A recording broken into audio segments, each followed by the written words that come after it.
Hello and welcome to another InventRight.com TV show. Today, this show is especially about international inventors. This show is just for you guys. So what do I mean by international inventors? Any inventor that is outside of the United States.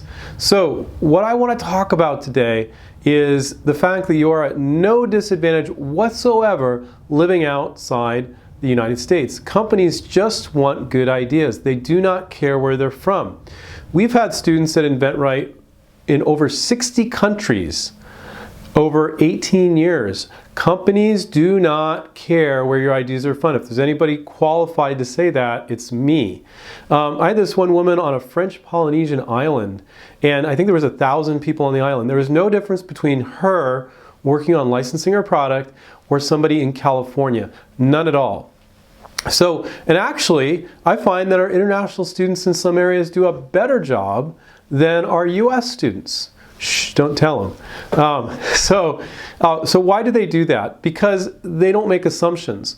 When you're in another country, you're not in the US, you're not in the stores in the US every day, so you don't make assumptions about two things. You don't make assumptions about who your local retailers are. US student will quite often, when working on a sporting good product, go, oh, well, there's Dick's Sporting Goods and Big Five, and you can buy stuff at Walmart and Target too. And that's where I'm going to look for my potential licensees, for the companies I'm going to sell to. International, and that's way too small. Because if you go on to the internet and you typed in list of major US sporting good retailers, you'd realize there's like 30, 40 major US sporting good retailers. So US students make assumptions about retailers near them. International students don't. They Google it, they find all the retailers, they get on their website. So in that respect, I find that international students, they don't make assumptions about the list of retailers, and they don't make assumptions about what is out there, because they're like, well, I'm not in the stores in the US every day, so I'm going to look into it deeper, which is what every one of our InventRight students does. So another advantage is that you can basically do it all online these days. Yes, if you go back to our early students, and we still recommend, it's not a bad thing to do. You can go into stores, turn over the package, look for companies, but you can do all that online now.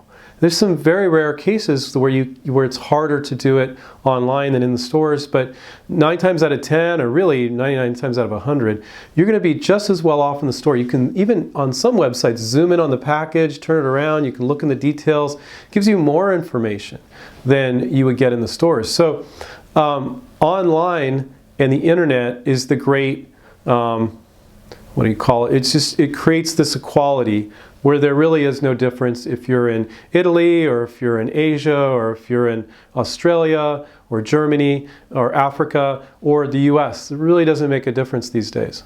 So this is very, very important to understand and realize that, I find that having done this for 18 years, inventors have excuses. Usually they're legit. It's like, well, I can't afford $10,000 for a patent, so I guess I can't do this. But then you watch InventRight YouTube and you realize, oh, I can spend $70 on a provisional patent. I can do this. So what we're all about is removing these limiting beliefs and help you realize that for most products you can spend $200-300 and you can work on licensing your products and do these really big deals. The one limiting belief for international students is, oh, well, I don't live in the US, so I can't do it. I can't fly out and meet with these companies. I have students that call me up, go, well, the company's like 100 miles away. I want to go out and meet with them. I go, don't do it. Usually licensing negotiations are 2 or 3 months or 4 months of back and forth. It's a phone call, a couple emails. You're not selling yourself. Showing up in person for some people is going to hurt you more than help you. So even when our US students are 100 miles away or less from a company, I say, don't drive out. And so international students are thinking, well, I need to drive out and meet these companies in person, right? So therefore I can't do it. No, we're removing that limiting belief. That is not true at all. Another concern that international students have is calling. So my favorite tool for calling internationally, when I call internationally, I use Skype. And so if you're in Germany, or if you're in Italy or Africa or somewhere, get yourself a Skype account, throw $10 into it, and you can call the US like anybody else. It's not even going to add up to that much, because when you're calling companies, the call might be a minute, 2 minutes, 5 minutes. It's not going to be a long call. Even if calling the US from your country is expensive, which most of the time it is not at all. It's a few cents. Even if it was expensive, it was 20 cents a minute, it wouldn't cost you next to nothing because these calls are usually pretty short. Another thing you can do is, I find this kind of optional. I do not find it critical because most of the time a company's going to email you back. They're not going to call you. So including your international number and including your email is perfectly fine because they're going to email you back almost every time. But if you want to, you can get a US phone number.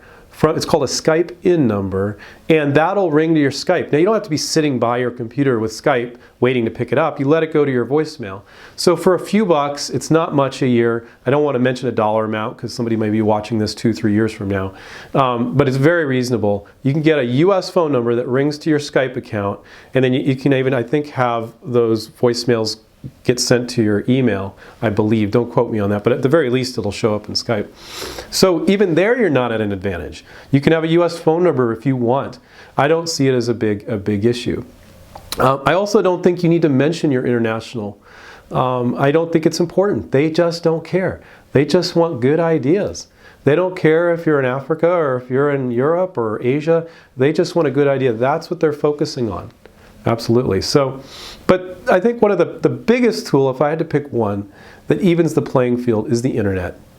So most of our students aren't even going out to stores anymore. The US students are just doing searches on the internet to get what they need. So you can be anywhere. Like I said, we have one student that was on a French Polynesian island with a population of 1,000. There was no difference between her and somebody that was in California where there's God knows how many people.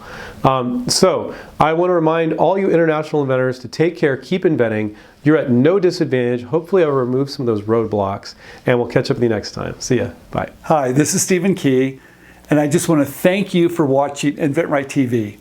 We're here to save you time, save you money, and show you how you can bring your products to market through licensing. So please subscribe down below, click on the button, and tell your friends. Thank you.